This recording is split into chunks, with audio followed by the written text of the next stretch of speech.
നമസ്കാരം. കേരളത്തിൽ കഴിഞ്ഞ ദിവസങ്ങളിൽ പെയ്ത കനത്ത മഴയ്ക്ക് നേരിയ ശമനമുണ്ടെങ്കിലും ആശങ്ക ഒഴിഞ്ഞിട്ടില്ല. സംസ്ഥാനത്ത് നിലവിൽ വ്യാപകമായി ലഭിച്ചിരിക്കുന്ന മഴ കുറഞ്ഞിരിക്കുകയാണ്. എങ്കിലും വരും മണിക്കൂറുകളിൽ ശക്തമായ കാറ്റിനും വരും ദിവസങ്ങളിൽ വീണ്ടും ഒരു അതിശക്തമായ മഴയ്ക്കുമുള്ള സാധ്യതകളാണ് കാലാവസ്ഥാ നിരീക്ഷണ കേന്ദ്രം നൽകുന്നത്. ഏറ്റവും പുതിയ ഉപഗ്രഹ റഡാർ ചിത്രങ്ങൾ പ്രകാരം എറണാകുളം, ആലപ്പുഴ ജില്ലകളിൽ നിലവിൽ മഴ തുടരുന്നുണ്ട്. ഇതുകൂടാതെ കാസർഗോഡ്, കണ്ണൂർ, കോഴിക്കോട്, ഇടുക്കി, പത്തനംതിട്ട, കോട്ടയം കൂടാതെ കൊല്ലം ജില്ലകളുടെ കിഴക്കൻ മേഖലകൾ എന്നിവിടങ്ങളിൽ ഇന്ന് ഒറ്റപ്പെട്ട ഇടത്തരം മഴയ്ക്ക് സാധ്യതയുണ്ട്. മറ്റു ജില്ലകളിൽ നിലവിൽ മഴ വിട്ടുനിൽക്കുകയാണ്. എന്നാൽ ഇന്ന് കേരളത്തിൽ ഉടനീളം ഒറ്റപ്പെട്ട ഇടങ്ങളിൽ മണിക്കൂറിൽ 40 മുതൽ 50 കിലോമീറ്റർ വരെ വേഗതയിൽ ശക്തമായി കാറ്റടിക്കുവാനാണ് സാധ്യത. അതേസമയം കഴിഞ്ഞ ദിവസങ്ങളിൽ ഉണ്ടായ കനത്ത മഴയെ തുടർന്നുണ്ടായ വെള്ളക്കെട്ടും നാശനഷ്ടങ്ങളും പലയിടങ്ങളിലും തുടരുകയാണ്. ആലപ്പുഴ ജില്ലയിലെ കുട്ടനാട് താലൂക്കിലെ വിവിധ ഭാഗങ്ങളിൽ വെള്ളക്കെട്ട് രൂപപ്പെട്ടതിനെ തുടർന്ന് താലൂക്കിലെ വിദ്യാഭ്യാസ സ്ഥാപനങ്ങൾക്ക് ഇന്ന് അവധി പ്രഖ്യാപിച്ചിട്ടുണ്ട്. പ്രൊഫഷണൽ കോളേജുകൾ, അങ്കണവാടികൾ, ട്യൂഷൻ സെന്ററുകൾ ഉൾപ്പെടെയുള്ള എല്ലാ സ്ഥാപനങ്ങൾക്കും അവധി ബാധകമായിരിക്കും. എന്നാൽ നേരത്തെ നിശ്ചയിച്ചിട്ടുള്ള പരീക്ഷകൾക്ക് മാറ്റമുണ്ടായിരിക്കില്ല.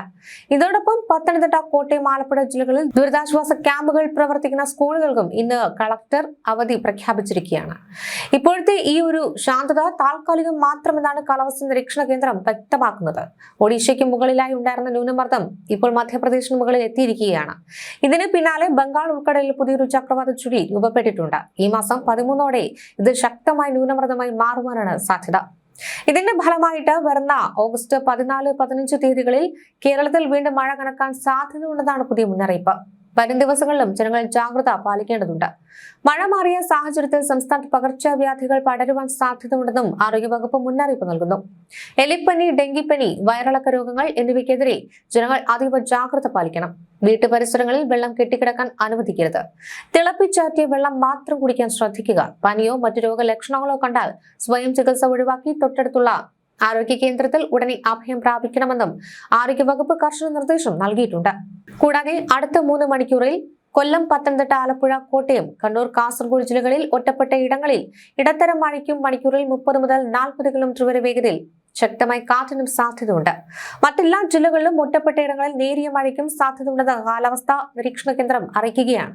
കള്ളക്കടൽ പ്രതിഭാസത്തിന്റെ ഭാഗമായി തിരുവനന്തപുരം കാപ്പിൽ മുതൽ പൊഴിയൂർ വരെ, കൊല്ലം ആലപ്പാട്ട് മുതൽ ഇടപ്പ വരെ, ആലപ്പുഴ ചെല്ലാനം മുതൽ അഴീക്കൽ ജെട്ടി വരെ, തൃശൂർ ആറ്റുപുറം മുതൽ കൊടുങ്ങല്ലൂർ വരെ ജില്ലകളിൽ നാളെ രാത്രി 11:30 വരെ 1 മുതൽ 1.6 മീറ്റർ വരെ ഉയർന്ന തിരമാലകൾ കാരണം കടലാക്രമണത്തിന് സാധ്യതയുണ്ടെന്ന് ദേശീയ സമുദ്രസ്ഥിതി പഠന ഗവേഷണ കേന്ദ്രം അറിയിക്കുന്നു.